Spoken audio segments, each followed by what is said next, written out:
तो नमस्कार सबको। और आज जो है हम लोग फायर सेफ्टी पे कुछ कंसेप्चुअल टॉक करेंगे। और जैसे कि आपको पता है कि फायर सेफ्टी एक बहुत ही इंपॉर्टेंट इशू है, और स्पेशली ड्यूरिंग समर सीजन। वैसे तो इस बार as of now whether this part of the country में तो काफी अच्छी चल रही है, मगर आप जैसे जैसे ईस्ट की तरफ जाओगे तो वेदर अभी भी उसी हिसाब से गर्म है।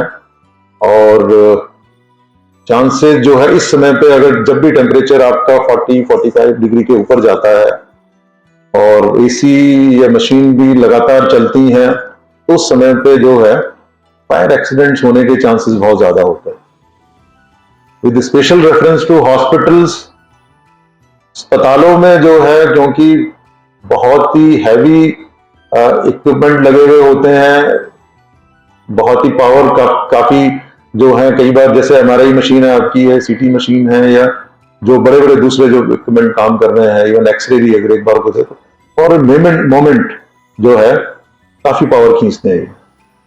दूसरा, जो लगातार जहां पे एसी लगे हुए हैं, तो कंटिन्यूसली समर्स में एसी चलते हैं, और जहां पे जो छोटे हॉस्पिटल्स हैं वहां पे लोग कूलर इस्तेमाल करते हैं, या जहां पे जो और बड़े हॉस्पिटल्स हैं जहां पे सेंट्रल प्लांट्स होते हैं। ठीक है, तो कहने का मतलब ये है कि जो पावर कंजम्पशन जो है वो हॉस्पिटल्स में, अस्पतालों में काफी ज्यादा होता है, और बिकॉज ऑफ फ्लक्चुएशन की वजह से जो है चांसेस काफी हो जाते हैं कि फायर एक्सीडेंट होने के। या तो फायर एक्सीडेंट होने के क्या क्या रीजन हो सकते हैं? पहला कि समर्स, बहुत ज्यादा टेम्परेचर, एटमॉस्फेरिक टेम्परेचर। दूसरा, मशीनरी जो भी कंटिन्यूसली चल रही है, स्पेशली जैसे हमारी मशीन्स हैं। तो आप तीसरे, जो एयर कंडीशनिंग है वो आपकी कंटिन्यूस चल रही है, चलती है। ठीक है, और यहां तक देखा गया है कि जो डिपार्टमेंटल लोग हैं उनको ही पता नहीं होता कि कहां से ऑन होते हैं, कहां से ऑफ होते हैं। तो अवेयरनेस की कमी रहती है, या एक जो आपका जो ह्यूमन बिहेवियर है, जो वो ह्यूमन बिहेवियर क्या करता है, क्या मुझे क्या मतलब है, मुझे क्या लेना। ठीक है, तो ये भी एक बहुत बड़ा फैक्टर है फायर एक्सीडेंट्स का। ठीक है, तो इसमें हमने जो सोर्स लिया है वो WHO का जो है बुकलेट है, पैम्पलेट इशू हुआ है, जो कि अमेरिका के अंदर the hospital don't burn, hospital fire prevention and evacuation guide, Washington DC, PAHO 2014, ये WHO का ऑफिस से रिलीज हुआ है। दूसरा है overview of fire alarm and जो है डिटेक्शन सिस्टम कोर्स, किसी कॉलेज का भी कोर्स है ऑन दिस थिंग। और तीसरा एक सोर्स है कि नेशनल बिल्डिंग कोड 2004, और जिसका लेटेस्ट जो है 2022 के अंदर आया है। ये 3-4 सोर्सेज हैं जहां से मैंने इसको चीजों को स्टडी किया है, और कोशिश की है कि आपको जो है सिंपल वर्ड्स के अंदर चीजों को एक्सप्लेन करना। अब जैसे कि हम जानते हैं कि जो फायर है it is very very devastating, मतलब बहुत ही ज्यादा खतरनाक है, with special reference to hospitals. क्यों खतरनाक है? कि सबसे पहले तो यहाँ पे जो है पेशेंट्स आते हैं, वो काफी पेशेंट्स ऐसे होते हैं जो कि इम्यूनो कॉम्प्रोमाइज होते हैं, जिनकी रेजिस्टेंस कम होती है, या जो कमजोर होते हैं। ठीक है, और अपने आप नहीं कर सकते। दूसरा, और लाइफ सपोर्ट पे होते हैं, बाइक पे चल रहे होते हैं, या जिनके कंटिन्यूस ड्रिप चल रही है, या जो है वो वेंटिलेटर पे हैं, तो अपने आप मूव नहीं कर सकते।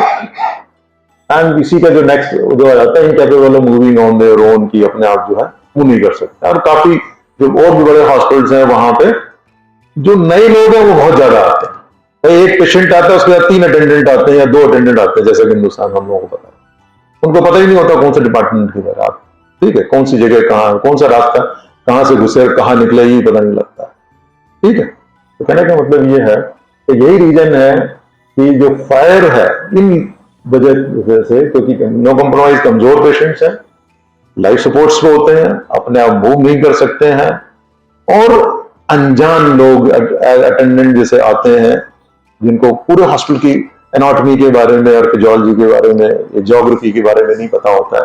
कि कहां से जाना है और कहां से आना है, ठीक है। तो उन वजह से जो है what is best is fire must be prevented, कि फायर को हमें कैसे रोकना हमारे लिए बहुत ज्यादा इंपॉर्टेंट है।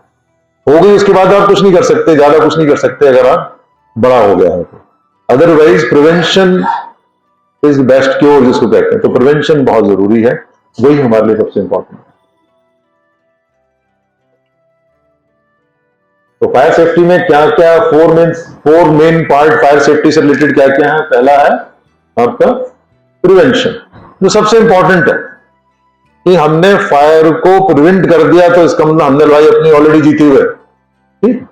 दूसरा है सप्रेशन, बाई चांस खुदा ना खास्ते अगर छोटी मोटी चिंगारी हो जाती है, छोटी मोटी फायर हो जाती है, तो उसको कैसे सप्रेस करना, कैसे उसको खत्म करना। तीसरा है अगर ये चीज हमारे हाथ से बाहर निकल गई है बाई चांस, हम प्रिवेंशन में फेल हो गए, सप्रेस नहीं कर पाए और बड़ी फायर बन गई है, उस सिचुएशन में डिसीजन लेना होता है कि इवैक्यूएशन का, कि भी कैसे हम लोगों को बाहर निकालें। उसमें स्टाफ भी आता है और उसमें पेशेंट भी आता है, उसमें अटेंडेंट भी आते हैं, सब लोग आते हैं, जो भी लिविंग ह्यूमन बीइंग है वो उसका पार्ट है जिसको इवैक्यूएशन की रिक्वायरमेंट होती है, ठीक है।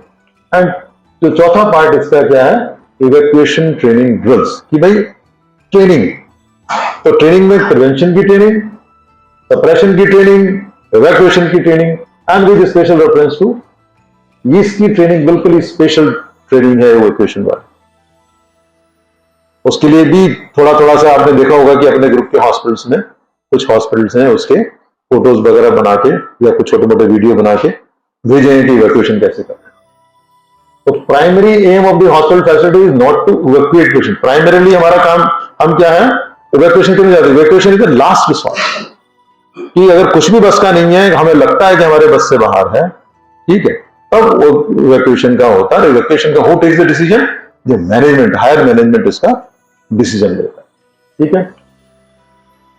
तो रिमेंबर क्या याद रखना हमने, the initial step to protect hospitals against fires are prevention and suppression, ठीक है। The complete evacuation of patient should be avoided, last resort, सबसे लास्ट में सोचते हैं इवैक्यूएशन की बात करते हैं जब सब कुछ हाथ से निकल जाता है, ठीक है। अब इसके गाइडिंग प्रिंसिपल्स क्या है जो हम बात कर रहे हैं इसके बारे में, तो गाइडिंग प्रिंसिपल्स क्या है इसमें, to include evacuation consideration when designing or retrofitting the hospital facilities। ये पहले से ही सोच के, मतलब जो evacuation वाला जो पार्ट है वो आपका डिजाइनिंग ऑफ द हॉस्पिटल, जब उसका नक्शा बन रहा है या जब हम उसको रिट्रोफिट कर रहे हैं, दोबारा से उसको रिपेयर कर रहे हैं या मैनेजमेंट कर रहे हैं, वहां से शुरू होता है। तो सबसे पहले चीज है safety is the primary concern, चाहे डिजाइन प्रोसेस पे हो के लेवल पे हो या रिट्रोफिटिंग के लेवल के ऊपर हो, तो पहला क्या है, सेफ्टी है, पहला प्रिंसिपल है इसका। The second thing is all this thing should be very very simple, कि आपको समझ में आना चाहिए करना क्या है, ठीक है, सिंपलिसिटी होनी चाहिए। देन फ्लेक्सिबिलिटी, जो भी प्लान बनाते हैं, जो भी हम सोचते हैं, उसका एक आध अल्टरनेटिव आपको पता होना चाहिए। ये नहीं कि हमने आपने पैराशूट का रूट ऐसे लगा दिया तो इधर ही जाना, it should be flexible, depend करता है कि क्या सिचुएशन में क्या करना है हमने, ठीक है। Then unit should be self sufficient, ये रीजन है कि ये ग्रुप ऑफ हॉस्पिटल जो है ये चाह रहा है कि हर हॉस्पिटल इस ग्रुप का सेल्फ सफिशिएंट होना चाहिए इस टाइप के एक्सीडेंट्स के प्रिवेंशन के पॉइंट ऑफ व्यू से, सप्रेशन के पॉइंट ऑफ व्यू से, इवैक्यूएशन के पॉइंट ऑफ व्यू से, हर चीज के हिसाब से, ट्रेनिंग के पॉइंट ऑफ व्यू से, तो हर हॉस्पिटल जो है सेल्फ सफिशिएंट होना चाहिए। ये नहीं कि आप किसी के दूसरे के ऊपर डिपेंड कर रहे हो। ये रीजन है कि डिफरेंट हम लोगों को जो है, हमारे पास जहां पहले एक ही फायर ऑफिसर नहीं होता था, आज की डेट में हमारे पास दो है। इवन जरूरत पड़ने पर चेयरमैन साहब का यहां तक ऑर्डर है कि तीसरा ले लो, मगर मुझे एक्सीडेंट नहीं चाहिए, ठीक है। उसी हिसाब से आपको इक्विपमेंट मिल रहा है, उसी हिसाब से आपको सपोर्ट मिल रहा है, उसी हिसाब से आपको, जैसे आज हम यहाँ खड़े हुए हैं, यहाँ पे ये रेगुलर ट्रेनिंग हो रही है, डे स्टाफ की, नाइट स्टाफ की, जैसे अभी ये बोल रहे थे विनोद जी कि हमने नए स्टाफ की ट्रेनिंग की है, ठीक है। तो जैसे ये ट्रेनिंग ही एक ऐसी चीज है जिससे कि चीजों को दिमाग के अंदर बसाया जा सकता है। जो ट्रेंड सोल्जर है या ट्रेंड स्टाफ है उसको सोचना नहीं पड़ता। अगर वो ट्रेंड है, जैसे कहते हैं ना कि वॉर के अंदर जो है, जो वॉर के अंदर कहते हैं कि जिसने पीस टाइम में ज्यादा पसीना बहा है उस फौज का वॉर के टाइम पे कम ब्लड बहता है। सेम सिचुएशन यहां पे है कि अगर हमने, जब हमारे पास टाइम है उस समय पे अगर हमने ट्रेनिंग अच्छी की है, हमारी ड्रिल्स ठीक है, तो हम उस चीज को होने ही नहीं देंगे। उतना जरूर अगर हो गया बाई चांस किसी वजह से तो नुकसान नहीं होने देंगे, तो जान नहीं जाने देंगे लोगों को। ठीक है, ये चीज है।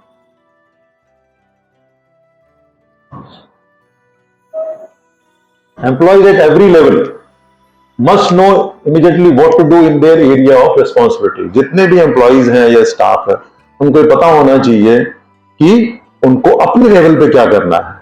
एट द स्पॉट, जहां पे अगर एक माइनर सा भी अगर स्पार्क आ रहा है या छोटी सी भी कुछ फायर की वो हो रहा है, उसको पता होना चाहिए करना क्या है मुझे। अभी कैसे आ सकता है? ट्रेनिंग से ही आ सकता है।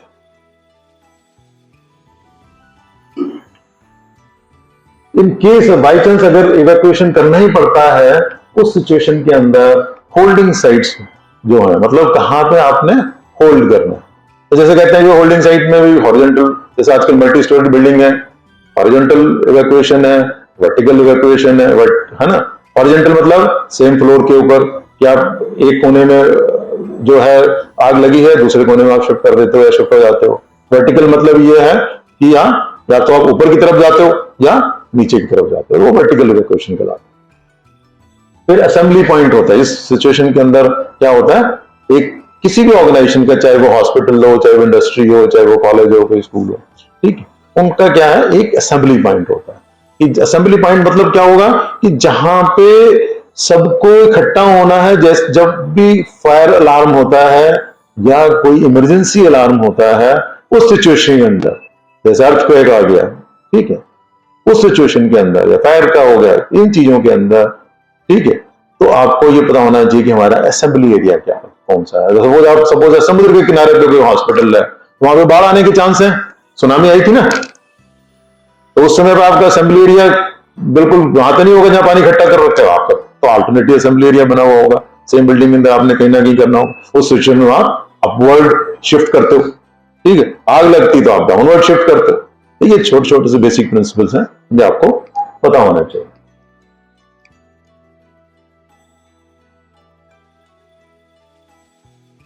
ईएमएस की बात करते हैं, इमरजेंसी मेडिकल सिस्टम। नॉर्मली कहते हैं कि इनको जो सिस्टम को इतना इन्वॉल्व नहीं करना चाहिए, क्योंकि जो बाहर से लोग आएंगे या बाहर से कोई टीम आएगी, उसको आपके हॉस्पिटल का ना एनाटॉमी पता है, ना फिजियोलॉजी पता है, ना रूट पता है, ठीक है, ना उसको ये पता है कि पेशेंट्स आपके कौन कौन से हैं, कितने टाइप के हैं, क्या है।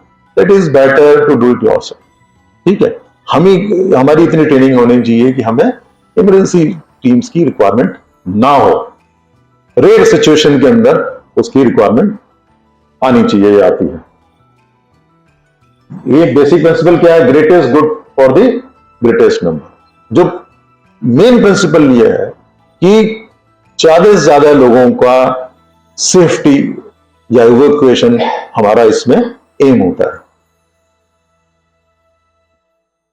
ये अमेरिकन जो है वो बताता है कि भाई इसके अंदर हिसाब से कि जो 52% कुकिंग इक्विपमेंट्स की वजह से जो है आग लगती, जो उनके स्टैटिस्टिक्स हैं, ठीक है। और जो हमारा एक्सपीरियंस है ऑलमोस्ट 80-90% जो हमने देखा है इस हॉस्पिटल में लास्ट 3-4 साल में या आसपास के, उसमें देखा है कि इलेक्ट्रिकल फायर और इलेक्ट्रिकल के अंदर भी क्या डेंजरस है, स्मोक, ठीक है, उसको तो आप कर लेते हो इलेक्ट्रिकल, उसको कि एसी में लग गया है, किसी और चीज में लग गया है, फायर लग गया है, मगर जो स्मोक की वजह से जो परेशानी होती है वो जो है ज्यादा देखने में आई है। स्पेशली जो हमारा एक्सपीरियंस है इस हॉस्पिटल का या पहले भी कहीं भी किसी हॉस्पिटल एक्सपीरियंस, ठीक है।